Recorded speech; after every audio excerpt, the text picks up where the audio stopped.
നാടെങ്ങും ഇനി തെരഞ്ഞെടുപ്പ് ആവേശത്തിലേക്ക്. തദ്ദേശ തെരഞ്ഞെടുപ്പിനുള്ള തീയതി സംസ്ഥാന തെരഞ്ഞെടുപ്പ് കമ്മീഷൻ ഇന്ന് പ്രഖ്യാപിക്കും. 12 മണിക്ക് ഉച്ചതിരിഞ്ഞ് സംസ്ഥാന തെരഞ്ഞെടുപ്പ് കമ്മീഷണർ എ ഷാജഹാൻ വാർത്താസമ്മേളനം വിളിച്ചിട്ടുണ്ട്. 941 പഞ്ചായത്തുകൾ, 152 ബ്ലോക്ക് പഞ്ചായത്തുകൾ, 14 ജില്ലാ പഞ്ചായത്തുകൾ, 86 മുനിസിപ്പാലിറ്റികൾ, 6 കോർപ്പറേഷനുകൾ, ഇങ്ങനെ 1199 തദ്ദേശ സ്ഥാപനങ്ങളിലേക്കാണ് തെരഞ്ഞെടുപ്പ് പോര്. പ്രഖ്യാപനത്തിന് മുന്നേ തന്നെ സീറ്റ് വിഭജനത്തിലും സ്ഥാനാർത്ഥി നിർണയത്തിലും മുന്നണികളിലും രാഷ്ട്രീയ കക്ഷികളിലും ചർച്ചകൾ സജീവമായി. തെരഞ്ഞെടുപ്പ് പ്രഖ്യാപനം വരുമ്പോൾ നാട്ടിലെ പൾസ് എന്തായിരിക്കും? വിവിധയിടങ്ങളിൽ നിന്ന് നമ്മുടെ പ്രതിനിധികൾ ചേരുകയാണ്. തിരുവനന്തപുരത്ത് നിന്ന് ആർ ശ്രീജിത്ത് കമ്മീഷന്റെ വാർത്താ സമ്മേളനത്തെക്കുറിച്ച് പറയും. അതേപോലെ തിരുവനന്തപുരത്ത് നിന്ന് ഷബീദ് റാവുത്തർ, കൊച്ചിയിൽ നിന്ന് ബിപിൻ സി വിജയൻ, കോഴിക്കോട് നിന്ന് ദീപക് തറമുടം എന്നിവരും ചേരുന്നു. Welcome back to morning show again. അപ്പോൾ ആദ്യം നമുക്ക് ശ്രീജിത്തിലേക്ക്. ശ്രീജിത്ത്, ഇന്ന് വാർത്താ സമ്മേളനത്തിൽ നൽകാൻ പോകുന്ന സൂചനകൾ എന്തൊക്കെയായിരിക്കും? അതുപോലെ തെരഞ്ഞെടുപ്പ് പെരുമാറ്റച്ചട്ടം നിലവിൽ വരാൻ പോകുന്നത് എന്ന് മുതലായിരിക്കും. അങ്ങനെയുള്ള വിവരങ്ങളൊക്കെ എന്തൊക്കെയാണ്? SKN, good morning. സംസ്ഥാനത്തെ തദ്ദേശ ഭരണ സ്ഥാപനങ്ങളിലേക്ക് നടക്കുന്ന തെരഞ്ഞെടുപ്പിന്റെ തീയതികൾ പ്രഖ്യാപിക്കാനാണ് സംസ്ഥാന തെരഞ്ഞെടുപ്പ് കമ്മീഷണർ എ ഷാജഹാൻ ഉച്ചയ്ക്ക് 12 മണിക്ക് മാധ്യമങ്ങളെ കാണുന്നത്. 941 പഞ്ചായത്തുകൾ, 86 മുനിസിപ്പാലിറ്റികൾ, 182 ബ്ലോക്ക് പഞ്ചായത്തുകൾ, 6 കോർപ്പറേഷനുകൾ, 14 ജില്ലാ പഞ്ചായത്തുകൾ എന്നിവിടങ്ങളിലേക്കാണ് തെരഞ്ഞെടുപ്പ് നടക്കുന്നത്. മട്ടന്നൂർ നഗരസഭ ഒഴികെ എല്ലാ തദ്ദേശ സ്ഥാപനങ്ങളിലേക്കും തെരഞ്ഞെടുപ്പ് നടക്കുന്നു എന്നതാണ് ഇപ്പോഴത്തെ പൊതു തെരഞ്ഞെടുപ്പിന്റെ പ്രത്യേകത. ഈ തെരഞ്ഞെടുപ്പ് 2 ഘട്ടമായി നടത്താനാണ് തദ്ദേശ തെരഞ്ഞെടുപ്പ് കമ്മീഷൻ ആലോചിക്കുന്നതെന്നാണ് നമുക്ക് ലഭ്യമാകുന്ന വിവരം. നവംബർ അവസാനമോ അല്ലെങ്കിൽ ഡിസംബർ ആദ്യവാരമായി 2 ഘട്ടമായി നടക്കും. പ്രത്യേകിച്ചും പോലീസ് സേനയുടെ ഡിപ്ലോയ്മെൻറ്റും മറ്റും കണക്കിലെടുത്താണ് 2 ഘട്ടമായി വോട്ടെടുപ്പ് നടത്തുന്ന കാര്യം കമ്മീഷൻ പരിഗണിക്കുന്നത്. നേരത്തെ ജില്ലാ കളക്ടർമാരുടെയും ജില്ലാ പോലീസ് മേധാവികളുടെയും യോഗം നടന്നപ്പോൾ ജില്ലാ പോലീസ് മേധാവികളും കളക്ടർമാരുമൊക്കെ ആവശ്യപ്പെട്ടതും അതാണ്. അതായത് ഈ തെരഞ്ഞെടുപ്പ് നടത്താൻ 2 ഘട്ടമായി നടത്തുന്നതായിരിക്കും ഉചിതമെന്നാണ് അവർ ചൂണ്ടിക്കാണിച്ചതെങ്കിലും കമ്മീഷൻ അന്തിമ തീരുമാനം 12 മണിക്ക് പ്രഖ്യാപിക്കാനിരിക്കുന്നേ ഉള്ളൂ. ഈ നിയമസഭാ തെരഞ്ഞെടുപ്പിൻ്റെയും തദ്ദേശ തെരഞ്ഞെടുപ്പിൻ്റെയും വർഷത്തിലേക്കാണ് സംസ്ഥാന രാഷ്ട്രീയം കടന്നിരിക്കുന്നത്.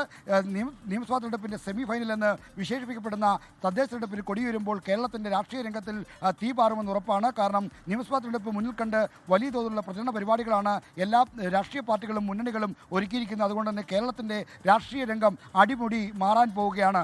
SKN. ശ്രീജിത്താണ് വിവരങ്ങൾ നൽകിയത്. ഇന്ന് ഉച്ചതിരിഞ്ഞാണ് വാർത്താ സമ്മേളനം, ഉച്ചയ്ക്ക് 12 മണിക്ക്. ഈ ഷബീദ് റാവുത്തർ കൂടി തിരുവനന്തപുരത്ത് നിന്ന് ചേർന്നു. ഷബീദ്, ശരിക്കും രാഷ്ട്രീയ കക്ഷികളെല്ലാം തന്നെ വലിയ ചർച്ചകൾ സജീവമാക്കിയിട്ടുണ്ട്. പല മുന്നണികളിലും വിലപേശലുകളൊക്കെ സജീവമാകുന്ന വാർത്തകൾ കൂടി വരുമ്പോൾ എന്താണ് കൂടുതൽ വിവരങ്ങൾ? SKN, ഉറപ്പായിട്ടും. കാരണം വലിയ ആകാംക്ഷ ഈ തെരഞ്ഞെടുപ്പിനുണ്ടെന്നുള്ള കാര്യത്തിൽ തർക്കമില്ല. കാരണം നിയമസഭാ തെരഞ്ഞെടുപ്പിനുള്ള ഒരു കർട്ടൻ റൈസറായി തദ്ദേശ തെരഞ്ഞെടുപ്പ് മാറും എന്നുള്ളത് ഏറ്റവും പ്രധാനപ്പെട്ട കാര്യം. മാത്രവുമല്ല, ഇതിനോടകം തന്നെ മുന്നണികൾ അവരുടെ സ്ഥാനാർത്ഥികളുടെ കാര്യത്തിലടക്കം ധാരണയായി. കോൺഗ്രസും BJPയും ബഹുദൂരം ഇക്കാര്യത്തിൽ പ്രഖ്യാപനങ്ങൾ നടത്തി. അതൊക്കെ കഴിഞ്ഞ ദിവസങ്ങളിൽ നമ്മൾ കണ്ടതാണ്. വളരെ നിർണായകമായി മാറാൻ പോകുന്ന പല തദ്ദേശ തെരഞ്ഞെടുപ്പ് സ്ഥാപനങ്ങളും ഉണ്ട് എന്നുള്ളതും ഏറ്റവും പ്രധാനപ്പെട്ട കാര്യം. നിലവിലിപ്പോൾ ഈ ആകെയുള്ള 6 കോർപ്പറേഷനുകളിൽ 5ഇടത്തും ഇടതുമുന്നണിക്കാണ്. തിരുവനന്തപുരം, കൊച്ചി, കോഴിക്കോട്, തൃശൂർ, കൊല്ലം കോർപ്പറേഷനുകൾ ഭരിക്കുന്നത് LDF ആണ്. കണ്ണൂരിൽ മാത്രമാണ് UDF ഭരണമുള്ളത്. സംസ്ഥാനത്തെ നഗരസഭകളുടെ കാര്യം നോക്കിയാൽ ആകെയുള്ളത് 87 നഗരസഭകൾ. അതിൽ ഇടതുമുന്നണി ഭരിക്കുന്നത് 44 നഗരസഭകളാണ്. UDF ഭരിക്കുന്നത് 41 നഗരസഭകളിലും. പാലക്കാടും പന്തളത്തുമാണ് BJPക്ക് ഭരണമുള്ളത് എന്നുള്ളതും ശ്രദ്ധേയമായിട്ടുള്ള കാര്യം. 14 ജില്ലാ പഞ്ചായത്തുകളിൽ ഇടതുഭരണമുള്ളത് 11ഇടത്താണ്. UDF ഭരണമുള്ളത് 3 ജില്ലാ പഞ്ചായത്തുകളിലും. എറണാകുളം, വയനാട്, മലപ്പുറം ജില്ലകളിലാണ് UDF ഭരണമുള്ളത്. സംസ്ഥാനത്ത് ആകെയുള്ള 152 ബ്ലോക്ക് പഞ്ചായത്തുകളിൽ LDF ഭരിക്കുന്ന 113 ബ്ലോക്ക് പഞ്ചായത്തുകളുണ്ട്. 38 ബ്ലോക്ക് പഞ്ചായത്തുകൾ UDF ഭരണമുള്ളത്. ആകെയുള്ള 941 ഗ്രാമപഞ്ചായത്തുകൾ. അതിൽ 571 ഭരിക്കുന്നത് ഇടതുമുന്നണിയാണ്. 351 പഞ്ചായത്തുകളിൽ UDF ഭരണമുണ്ട്. ഇങ്ങനെയാണ് നിലവിലിപ്പോൾ ഈ തദ്ദേശ തെരഞ്ഞെടുപ്പ് സ്ഥാപനങ്ങളുടെ ഒരു നിലയുള്ളത്. ഞാനിപ്പോൾ സൂചിപ്പിച്ചതുപോലെ തന്നെ പല സ്ഥലങ്ങളിലും അട്ടിമറി വിജയം അടക്കമുള്ള കാര്യങ്ങൾ പ്രതീക്ഷിക്കുന്നുണ്ട്. ഭരണവിരുദ്ധ വികാരം ഉണ്ടാകുമെന്നടക്കമുള്ള കാര്യങ്ങൾ അത് ഇതിന്റെ ഒരു കട്ടൻ റൈസർ പോലെ ഈ തെരഞ്ഞെടുപ്പിൽ റിഫ്ലക്ട് ചെയ്യും എന്നുള്ളതും ഏറ്റവും ശ്രദ്ധേയമായിട്ടുള്ള കാര്യം. അങ്ങനെ ഒരു പ്രതീക്ഷ പ്രതിപക്ഷം വെച്ച് പുലർത്തുകയും ചെയ്യുന്നുണ്ട്. SKN. Okay, thank you. ഇനി കൊച്ചിയിലേക്ക്. മധ്യ കേരളത്തിൽ എന്താണ് സ്ഥിതി എന്നറിയാൻ ബിപിൻ സി വിജയൻ നമുക്കൊപ്പം ചേരുന്നു. ബിപിൻ, ശരിക്കും തദ്ദേശ തെരഞ്ഞെടുപ്പ് ഒരു കട്ടൻ റൈസർ എന്ന് ഷബീദ് പറഞ്ഞതുപോലെ എല്ലാ മുന്നണികൾക്കും അതുകൊണ്ട് തന്നെ വളരെ പ്രധാനപ്പെട്ട തെരഞ്ഞെടുപ്പ് തന്നെയാണ്. വിവരങ്ങൾ? അതേ SKN, ഈ ഭരണത്തിന്റെ ഒരു പൾസ് അത് ഏത് രീതിയിലാണ് എന്നുള്ളത് അടിത്തട്ടിൽ നിന്ന് അറിയുക എന്നുള്ളതാണ് ഈ തദ്ദേശ തെരഞ്ഞെടുപ്പിന്റെ ഏറ്റവും വലിയൊരു പ്രത്യേകത. അത് ഇപ്രാവശ്യവും അത് അനുകൂലമാകുമെന്നുള്ളത് LDF-ഉം എന്നാൽ ഇപ്രാവശ്യം പിടിച്ചെടുക്കുമെന്നുള്ളത് UDF-ഉം ഒരുപോലെ പ്രതീക്ഷ അർപ്പിക്കുന്നുണ്ട്. കാരണം ഭരണത്തിന് അനുകൂലമാണ് അല്ലെങ്കിൽ ഭരണവിരുദ്ധ തരംഗമുണ്ട് എന്നുള്ളത് UDF-ഉം LDF-ഉം ഒരുപോലെ ഒരു വാഗ്വാദത്തിൽ ഇപ്പോൾ തന്നെ ഏർപ്പെട്ടിരിക്കുന്നു. പല സ്ഥലങ്ങളിലും സ്ഥാനാർത്ഥികളെ പ്രഖ്യാപിച്ച് അതിന്റെ ചുമരെഴുത്ത് അടക്കമുള്ള കാര്യങ്ങളിലേക്ക് കടക്കുന്നു. കൊച്ചിയെ സംബന്ധിച്ച് കോർപ്പറേഷൻ ഇപ്പോഴും UDF-ന്റെ കയ്യിലാണ്. അത് തിരിച്ചുപിടിക്കുമെന്നുള്ളത് LDF പറയുന്നു. മറ്റൊന്നുള്ളത് 2020 കൂടുതൽ ഇടങ്ങളിൽ മത്സരിക്കുന്നു ഇപ്രാവശ്യം എന്നുള്ളതാണ്. 60 ഇടങ്ങളിലാണ് അവർ മത്സരിക്കുമെന്നുള്ളത് ഇതിനോടകം പറഞ്ഞിരിക്കുന്നത്. അപ്പോൾ അവർ ഉണ്ടായിരുന്ന കൂടുതൽ പ്രദേശങ്ങളിലേക്ക്, അതായത് കോർപ്പറേഷനിലടക്കം ഒരു സാന്നിധ്യം ഉറപ്പിക്കാനുള്ളൊരു ശ്രമം അവരുടെ ഭാഗത്തു നിന്ന് ആ ഘട്ടത്തിൽ ഉണ്ടാവുന്നുണ്ട്. 13 നഗരസഭകളിലുള്ളതിൽ 11 ഇപ്പോൾ UDF-ന്റെ കയ്യിലാണ്. അങ്ങനെ UDF-ന് ഒരു വലിയ മേധാവിത്വമുള്ള ഒരു പ്രദേശമായിട്ടാണ്, ഒരു ജില്ലയായിട്ട് തന്നെയാണ് എറണാകുളത്തെ കണക്കാക്കുന്നത്. അതിന് ഇപ്രാവശ്യം ഏതെങ്കിലും രീതിയിലുള്ള ഒരു മാറ്റം വരുമോ എന്നുള്ളത് തന്നെയാണ് ഉറ്റുനോക്കേണ്ടത്. ഇപ്രാവശ്യം ജില്ലാ പഞ്ചായത്തും ഒപ്പം തന്നെ കോർപ്പറേഷനും വനിത ഭരിക്കും എന്നുള്ളത് കൂടി എടുത്തു പറയേണ്ട ഒരു സവിശേഷതയാണ്. മറ്റൊന്ന്, ഇപ്പോൾ തൃശ്ശൂരിലേക്കൊക്കെ പോവുകയാണെങ്കിൽ തൃശ്ശൂരിൽ ഒരൊറ്റ സീറ്റിന്റെ പിൻബലത്തിലാണ് ഇപ്പോൾ CPM അവിടുത്തെ കോർപ്പറേഷൻ ഭരിക്കുന്നത്. അതിൽ തന്നെ അത് MK വർഗീസ് ഇനി എങ്ങനെയായിരിക്കും MK വർഗീസിന്റെ ഒരു രാഷ്ട്രീയമായിട്ടുള്ള ഒരു ചായ്വ് എന്നുള്ളതും വളരെ നിർണായകമാണ്. കാരണം അദ്ദേഹത്തെ കൂടെ കൂട്ടിയായിരുന്നു CPM-ന്റെ ഒരു ഭരണം. അത് ഇപ്രാവശ്യം തിരിച്ചു പിടിക്കാം എന്നുള്ളത് അവിടെ കോൺഗ്രസ് കണക്കുകൂട്ടുന്നു. UDF വലിയ പ്രതീക്ഷ അർപ്പിക്കുകയും ചെയ്യുന്നു.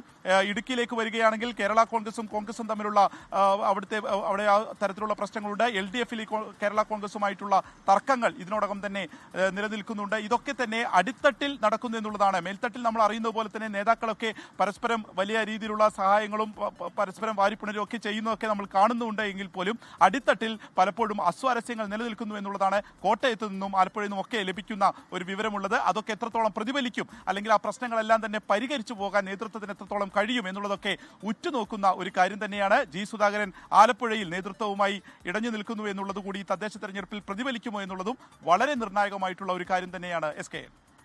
Okay, thank you. വടക്കൻ കേരളത്തിലും കൂട്ടലും കിഴിക്കലും ഒക്കെ കാര്യമായി നടക്കുന്നുണ്ട്. പടലപ്പിണക്കം ഒക്കെ നമുക്ക് അനുഭവപ്പെടുന്നുണ്ട്.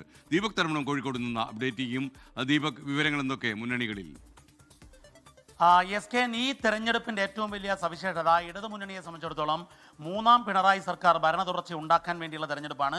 എന്നാൽ UDF-നെ സംബന്ധിച്ചിടത്തോളം ഈ ഭരണ തുടർച്ച ഒഴിവാക്കി UDF-ന് തിരിച്ചു വരാൻ വേണ്ടിയുള്ള കൃത്യമായ കർട്ടൻ റൈസറും ടെസ്റ്റ് ഡോസുമാണ് ഈ തദ്ദേശ തെരഞ്ഞെടുപ്പ് എന്നുള്ളതാണ്.